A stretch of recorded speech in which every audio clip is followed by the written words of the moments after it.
রমজান মাস জুড়েই ঢাকা বিশ্ববিদ্যালয়ের টিএসসি এলাকায় ছিন্নমূল মানুষের মাঝে সেহরি বিতরণ করছে একদল শিক্ষার্থী।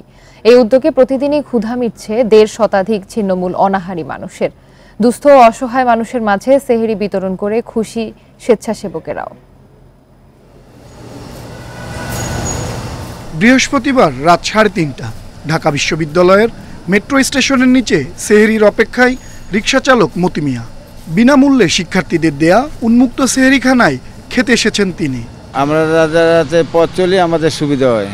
মতি মিয়ার মতো খেটে খাওয়া ও ছিন্নমূল অনেকেই সেখানে ভিড় করেছেন সেহরির আশায়। একদল তরুণ অসহায়দের মাঝে বিতরণ করছে সেহরি। প্রতিদিনই একসাথে বসে সেহরি করেন ১.৫ শতাধিক মানুষ। ৩০-৪০ জন এই যে লেশখাওলা এখানে আমরা প্রতিদিন থাকি, প্রতিদিন খাই। রাস্তায় থাকে ফুটপাতে, তাদের জন্য খুবই ভালো হয়েছে, খুবই উপকার হচ্ছে। আমরা গরিব মানুষ, যেমন আমরা সেহরি খাওয়ার জন্য মনে করেন অনেক কষ্ট হইতাছে, সেই ব্যবস্থা করার জন্য খুবই আমরা লাভবান। এদিকে দুস্থ অসহায়দের হাতে সেহরি তুলে দিতে পেরে খুশি স্বেচ্ছাসেবকরাও। বলছেন শুধু রমজান নয়, সারা বছরই ছিন্নমূল মানুষের পাশে থাকতে চান তারা।